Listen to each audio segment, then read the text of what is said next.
So when we think about an elevator pitch, we're thinking about 60 to 90 seconds of where we want to grab someone's attention, where they want to learn more. This isn't to sell them on everything about your business, right? I mean, it's literally if you're on an escalator or in an elevator with someone, what you could say so that by the time they walk out, they say, wait a second, do you have a card? Maybe we should get together. See, too many times we try to cram it all in. We try to tell them everything about our business, but we're not in the environment to do that, right? We just need to grab their attention, okay? So there's 4 main parts to the elevator pitch that we're gonna work on today.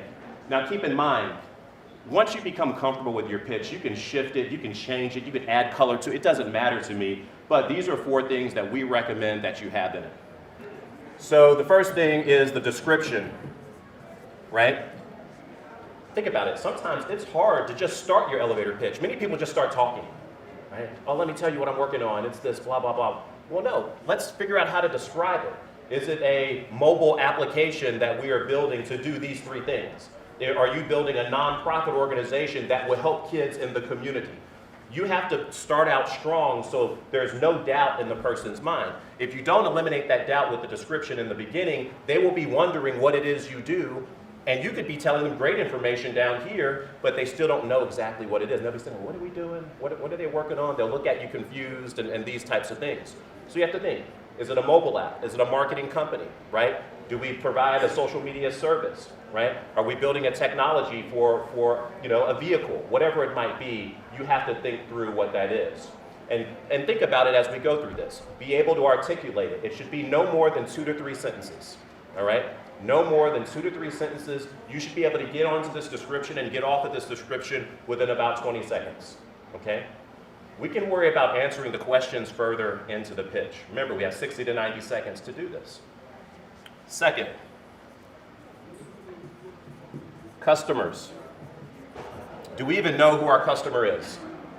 See, many people think they know who their customer is, but that's the whole purpose of this customer discovery process I was just describing. You start to realize, actually, we don't even know who our customer is. It's shifting the more that we find out more information.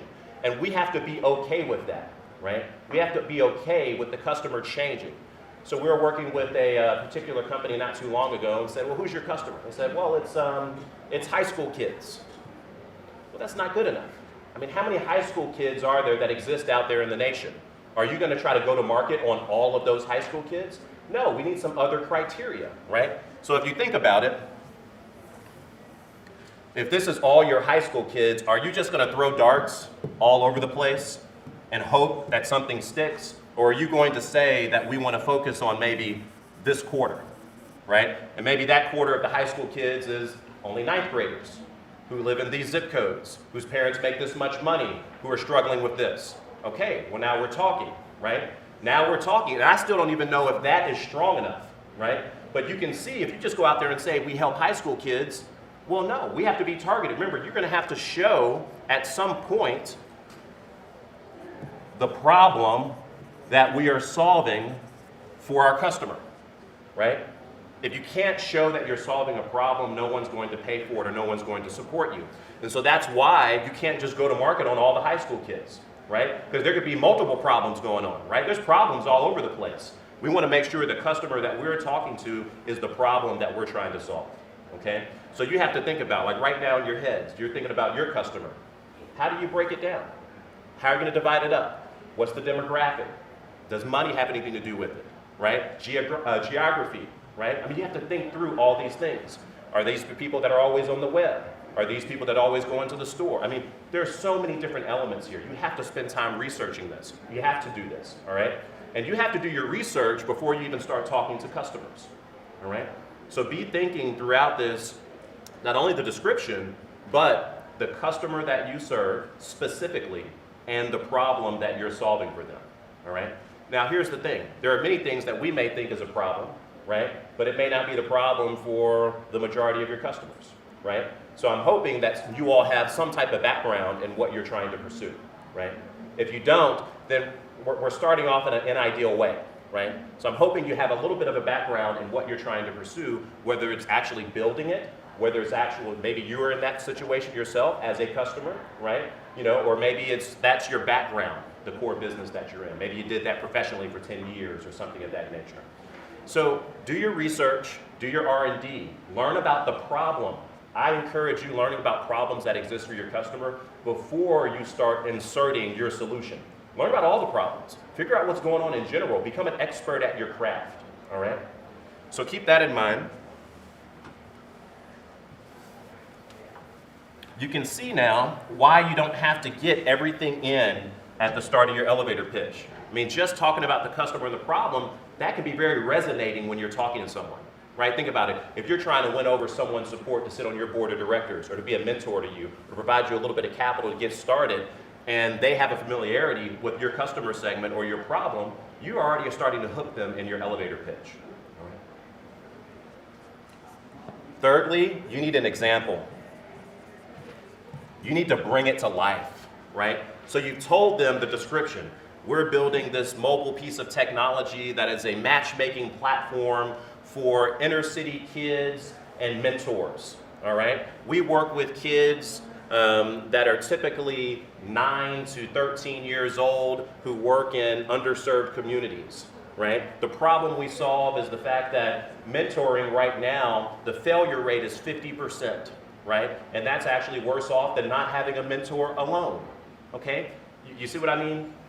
Description, customer, problem, right? Now give an example. The example brings it to life. Okay? You should be able to articulate an example that brings it to life, and the aha moment goes off in the person's head. This is very important. This example actually can do much better than you trying to get it all in the front. Okay? Have an example. Sometimes to get started, do a before and after example, right?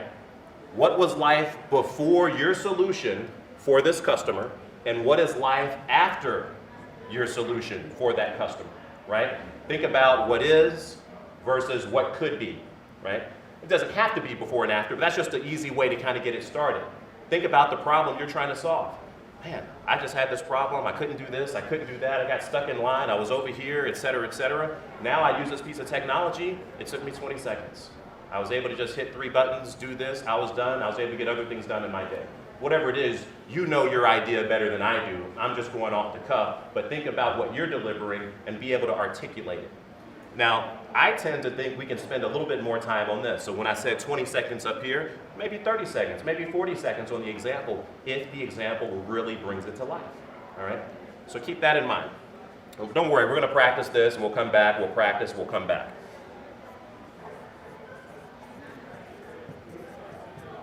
The ask is the fourth piece. What are you asking for? If you're not asking for anything, why are you even talking, right? I mean, at the end of the day, let's face it, we said most of the ideas in here are early stage ideas, so you're probably not going to ask for, hey, we need $50,000 to go do this or do this. Because you know what? I don't think we've done this yet, right? You have to think about what are you worthy? What stage of the business that you are in, and what resource are you worthy of, right? I know we all want the dollars to go do things that we want to do, but are we worthy of the dollars yet, right? So keep that in mind, and it doesn't have to be money, right? You can think about other things. Right now, you might need to do some R&D. You might need access to resources, right? You might need access to customers. I need to go talk to my customer segment. Now, this is hard. People think, oh, I'm just gonna go out this weekend and talk to my 50 customers. Really? How hard do you think it really is to find a 9th grader, right, with this demographic, underserved community, who parents are willing to let you talk to their kids, et cetera, et cetera, et cetera, et cetera, right? It actually requires work, right? So what do we end up doing? We end up settling, right? And we just go talk to our buddies, or we just go talk to the kids that we do know. So now we're talking to 12th graders, right? Who are maybe living out in Germantown. Well, that's not helping you. That's a different customer segment. It actually requires real work. You might need to ask for the opportunity to get in front of your customer. You might need a mentor who is proficient in what you are building. If you are building something technical and you're not a technical person, you might need to find a technical person. These are all things you can be asking for before money, right? But you treat them with the same respect and attitude as if you were asking them for money. You're asking them for time. Time is precious for people. So think about what you are asking for, right? Think about the process and the stage that you're in and what you're going to need. These are things that we have to make sure we close the loop on. Does us no good to go through all these different things and leave this out, right? We want to make sure that we put it out there. Now, here's the key. The key to this is the flow. right? Think about it, if someone asks you, where do you work or where'd you go to school, or you don't even think, you just talk, right? You're not even having to think about that, it just comes out, and now you can adjust to the conversation at hand. What happens is with this pitch, we get so focused on this pitch that we're not even reading the person that we're talking to.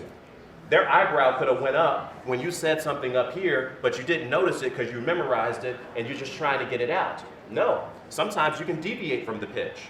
If you notice their eyebrow goes up because of something you said, oh, do you have some familiarity with that? Oh, actually, yeah, my son is doing this and this. See, the whole key to the pitch is to know it so well, like the back of your hand, you can go off script at any time you want, right? You can read the person that you're talking to. You have to do that. You have to take advantage of every opportunity. You may not get too many opportunities, all right? The other piece to this is repetition in the beginning. If we don't practice, it doesn't matter, right? And what I mean is like every day. If you're seriously going to pursue this, right, let's consider this first. Your elevator pitch right now, many of you are early stage. It's your business, right? Think about it. You can't say, well, hey, I've already talked to 50 customers exactly, and we've already eliminated our risk around market fit. Or, hey, we've already prototyped based on that customer discovery, and we know this is the product that we want to raise money on. Or, hey, we raised $300,000 and we hired 3 people and we're moving forward.